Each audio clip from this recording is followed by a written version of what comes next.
आज आपल्या सर्वांना माहीतच आहे की जागतिक दिव्यांग दिवस आहे। त्यानिमित्तानं मी सर्वांना या दिनाच्या खूप खूप शुभेच्छा देतो। आपण दिव्यांग बांधवांसाठी या ठिकाणी अनेक महत्त्वपूर्ण उपक्रम राबवत असतो। शासकीय वैद्यकीय महाविद्यालय व रुग्णालय छत्रपती संभाजीनगर तर्फे आपल्याला सगळ्यांना माहित आहे की दिव्यांगाच्या प्रमाणपत्रामध्ये शासनाने अनेक सुधारणा केलेल्या आहेत। ते ऑनलाईन पद्धतीने केलेले आहेत। यापूर्वी सर्व रुग्णांना घाटी रुग्णालयामध्येच यावं लागायचं, परंतु मध्यंतरीच्या काळामध्ये काही उपाययोजना करून तालुक्याच्या ठिकाणी सुद्धा हे व्यवस्था सुरू करण्यात आलेली आहे शासनातर्फे।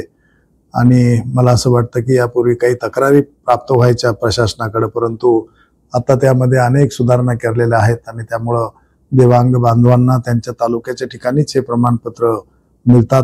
तरी सुद्धा काही स्पेशालिटीचे प्रमाणपत्रासाठी जर आपल्याकडे यावं लागलं तर आपण त्यामध्ये संबंधित विभाग प्रमुखांना त्याच्या संपूर्ण सूचना दिलेल्या आहेत।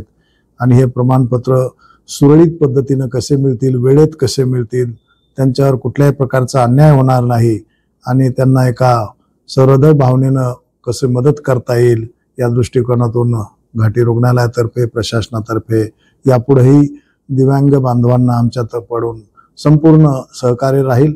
कुठल्याही प्रकारच्या त्रुटी त्यामध्ये ठेवण्यात येणार नाही, त्रास होणार नाही अशी ग्वाही मी या ठिकाणी देतो। सध्या आपल्याला संचालक पदभार होय, मला सध्या सहसंचालक प्रादेशिक या पदाचा अतिरिक्त पदभार आमचे यापूर्वीचे सहसंचालक आदरणीय डॉक्टर संजय बिजवे सर हे सेवानिवृत्त झाले 30 नोव्हेंबरला आणि 1 डिसेंबर पासून हा पदभार मला मिळालेला आहे। यासाठी मी महाराष्ट्र शासनाचे आमच्या वैद्यकीय शिक्षण विभागाचे प्रधान सचिव आदरणीय दिनेश वाघमारे साहेब असतील, आमचे सन्माननीय आयुक्त राजीवजी निवतकर साहेब आहेत, आमचे संचालक डॉक्टर अजय चंदनवाले सर, या सर्वांचं व प्रशासनाचे मनापासून आभार मानतो की त्यांनी माझ्यावर हा विश्वास दाखवला। आणि मराठवाड्यातील 8 मेडिकल कॉलेज हॉस्पिटल तसेच उत्तर महाराष्ट्रातली 4 मेडिकल कॉलेज आणि हॉस्पिटल या संपूर्ण याचा अतिरिक्त पदभार दिलेला आहे। त्यामुळं जसे घाटी रुग्णालयामध्ये रुग्णसेवेच्या दृष्टीने असतील, विद्यार्थ्यांच्या शैक्षणिक उपक्रमाच्या दृष्टीने असतील किंवा इतर काही जे त्या पदाची कर्तव्य आहे ती अधिक प्रभावीपणे कसे करता येतील आणि या ठिकाणच्या रुग्णसेवा असतील, विद्यार्थी शिक्षण असेल ते दर्जेदार कसं राहील, मराठवाड्यातील आणि उत्तर महाराष्ट्रातील हा जो मागासलेला भाग आहे त्यातील रुग्णसेवेमध्ये कशा सुधारणा करता येतील यामध्ये मी प्राधान्याने लक्ष देणार आहे। मुंबईला जाऊन करणार का इथूनच होणार? हे पद जे आहे ते हे प्रादेशिक पद आहे, तर त्यामुळं त्यासाठी मुंबईला वारंवार जावं लागेल, परंतु प्रशासकीय काही मान्यता असतील, त्यासाठीचा निधी असेल किंवा इतर मनुष्यबळ असेल, त्याच्या जर काही मीटिंग्स असतील, काही मार्गदर्शन असेल किंवा काही निधी आणायचा असेल तर त्यासाठी गरजेनुसार वेळोवेळी मुंबईला जावं लागेल। 1 तारखेला वर्ल्ड एड्स डे होतो, चांगला कार्यक्रम घेतला। हो, नाही, जागतिक एड्स डेच्या निमित्ताने त्या मेडिसिन विभागातर्फे ERT सेंटर तर्फे PSM विभागामार्फत यावर कार्यक्रम घेण्यात आलेला आहे।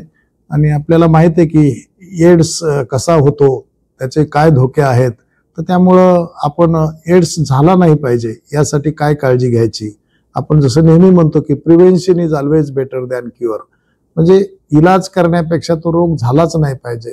तर त्या काय प्रतिबंधक उपाययोजना असतील, एड्स कशामुळे होतो हे सगळं आपण जनजागृतीचं काम आपल्या घाटी रुग्णालयातर्फे असतील, संपूर्ण जिल्हा आरोग्य यंत्रणेमार्फत असतील, माननीय जिल्हाधिकारी महोदय असतील यांच्या मार्फत ते आपण करत आहोत। आणि जर दुर्दैवाने काही झालाच एड्स तर त्यावरचे अत्यंत चांगली औषधी मार्केटमध्ये आलेले आहेत, आपल्याकडे उपलब्ध आहेत आणि एक चांगलं जीवन एड्स झालेला व्यक्ती जगू शकतो। टेक द राईट पाथ असं जे थीम आहे WHO या वर्षीचं, तर त्यानुसार त्या एड्स झालेल्या बाधित रुग्णांना सुद्धा सन्मानानं वागणूक मिळाली पाहिजे, त्यांच्यावर कुठलाही भेदभाव झाला नाही पाहिजे, त्यांना समाजामध्ये स्वाभिमानानं जगता आलं पाहिजे, यासाठी आपण सर्वजण मिळून प्रयत्न करूत। आणि या बाबतीमध्ये ज्या काय उपाययोजना करायच्या त्या संपूर्ण आपण सगळेजण मिळून करूयात. ठीक आहे.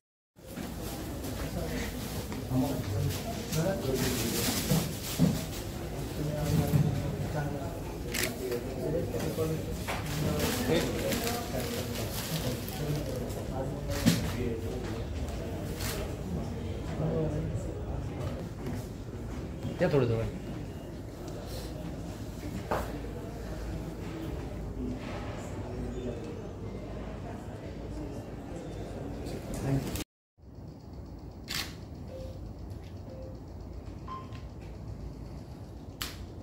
मध्ये एक बुक केली जरा घे. हे एकाच्या बाजूला घे ना इकडे घे. इकडून बघ हे.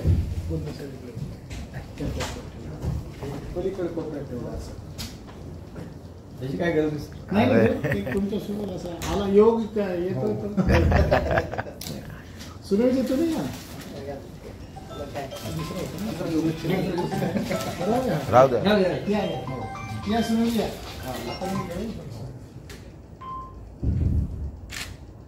या तुम्ही या.